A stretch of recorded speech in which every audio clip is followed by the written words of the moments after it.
Hello friends, Radhe Radhe.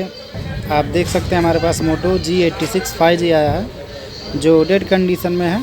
तो सबसे पहले हम इसका चार्जिंग बूटिंग ले लेते हैं कि हमारा चार्जिंग में कितना एम्पियर ले रहा है, क्या कंडीशन है फ़ोन का, क्योंकि इससे कुछ अंदाज़ा मिल जाता है कि फ़ोन में क्या दिक्कत हो सकता है। तो आप देख सकते हैं इसमें 0.5 ले रहा है। उसके बाद इसका मदरबोर्ड खोल के देखते हैं कि बोर्ड में काम किया हुआ है कि नहीं, क्या फ्रेश है। तो आप देख सकते हैं हमने बोर्ड को खोल लिया है। आप देख सकते हैं इसमें ऑलरेडी काम हुआ है, लेकिन CPU MMC रिवॉल्व नहीं है अभी तक। सिर्फ इसमें जो CPU पे है ड्रिल किया हुआ है। शायद इसमें अनलॉकिंग का केस था तो पहले से ही किया हुआ है, लेकिन कस्टमर का कहना कि हमारा चलते चलते बंद हुआ, अभी 2-3 दिन हुआ है। तो कहीं अदर शॉप पे दिखाए थे तो समय मांग रहे थे, तो बोले हमारे पास समय नहीं है। तो हमारे पास सेट आया तो हम इसको देख लेते हैं और उसको फिक्स करते हैं। तो सबसे पहले हम इसको CPU और MMC दोनों निकाल लेंगे, क्योंकि CPU करेंगे फिर थोड़ा सा हीट अगर MMC पे भी लग जाएगा तो हो सकता है आज ना दिक्कत करे, लेकिन आगे दिक्कत करेगा। तो इसलिए हम दोनों इसको साथ में निकालेंगे और साथ में ही रिवॉल्व करके फिक्स करेंगे ताकि आगे दिक्कत ना हो। तो इसको पहले PPD से मेल्ट कर लेंगे 0-0। उसके बाद आयरन और ब्लोअर की मदद से बोर्ड को क्लीन कर लेंगे, जो ब्लैक पेस्ट है अपना। आप देख सकते हैं। तो जो साइड में कैपेसिटर है उस पर भी ध्यान रखना है। कैपेसिटर भी रहता है, रजिस्टर भी रहता है। कैपेसिटर एक बार निकल जाएगा तो चलेगा, रजिस्टर ना निकले, नहीं तो आपको फिर कौन सा वैल्यू का लगा है उधर आपको देखना पड़ेगा। तो इसके लिए ध्यान रखना पहले से ही, ताकि वो गलती हो ही ना। तो देखिए 0-0 हो गया, इसको क्लीन कर लेंगे। उसके बाद थोड़ा ब्लेड्स की मदद से साइड में जो ब्लैक पेस्ट है उसको भी क्लीन करके फिर तार वाले ब्रश से एक बार स्क्रैच कर लेंगे, ताकि जो भी बॉल ब्लैक हो जाता है, कभी कभी लिक्विड से ब्लैक हो जाता है, तो उसको भी पॉलिश कर लेंगे।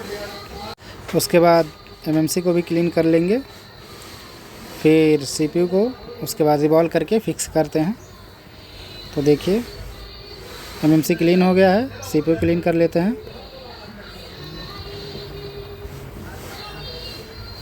आप देख सकते हैं कहीं भी ब्लैक पेस्ट हो तो थोड़ा सा जो ड्रिल हुआ था हल्का बेंड हुआ, इसलिए उसको हम सीधा कर लिए हैं।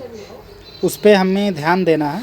अगर CPU ड्रिल किया हुआ ऐसा केस आपके पास अगर CPU आता है तो उस जगह पे हमें ध्यान देना है, नहीं तो उससे पहले आप जो UV ग्लू होता है उसको लगा के आप एक बार UV दिखा देंगे तो वहाँ पे मजबूत हो जाएगा। तो ये काम नहीं करना पड़ेगा।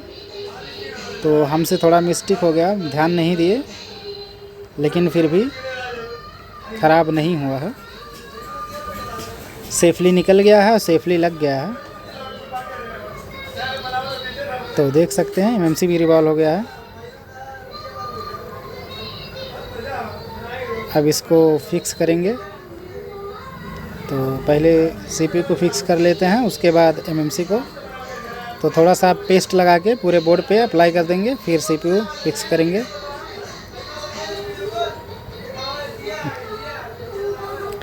जैसे ही हमारा CPU थोड़ा सा मूव होगा, बस समझ लेना है कि CPU बैठ गया है। उसके बाद MMC जो है उसको फिक्स करेंगे। हालांकि MMC नहीं है, UFS है, लेकिन ऐसे आदत पड़ गया है MMC बोलने का। तो देखते हैं फिर ऑन करके बोर्ड में फिक्स करके कि हमारा काम हुआ कि नहीं।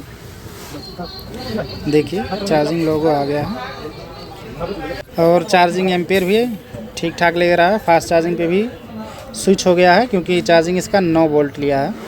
आप देख सकते हैं 10 वोल्ट भी लिया है और 3 एम्पेयर लिया है। तो ये अभी चालू होने में थोड़ा दिक्कत कर रहा है, क्योंकि अभी CPU MMC लगा इसका, क्योंकि इनका फ़ोन 2-3 दिन से बंद था।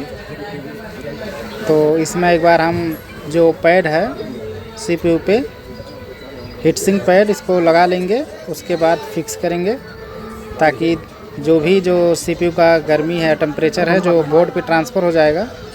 तो ड्राई सोल्ड नहीं होगा हमारा CPU जल्दी। तो इसको ऑन करते हैं, तो ऑन नहीं हो रहा था तो चार्जिंग में लगाते हैं। हालांकि ऑन हो गया था लेकिन थोड़ा लेट काम कर रहा है अभी। देखिए मोटोरोला मोटो लिख के आ गया है। अब इसमें समय लगेगा, जब तक हम इसको फिट कर लेते हैं उसके बाद देखते हैं कि चालू हुआ कि नहीं। पूरा स्क्रू टाइट कर लेंगे, पूरा फिट करके आपको दिखाते हैं। काम अपना हो गया है, अभी भी लोगों पे है, तो इसको फ़ोन को हम कुछ टाइम रख देते हैं। उसके बाद आप देख सकते हैं फ़ोन हमारा पूरा प्रॉपर वर्किंग में है और 97% चार्ज भी हो गया है, क्योंकि बहुत समय लिया, लगभग 1 घंटा तक। और वीडियो देखने के लिए धन्यवाद।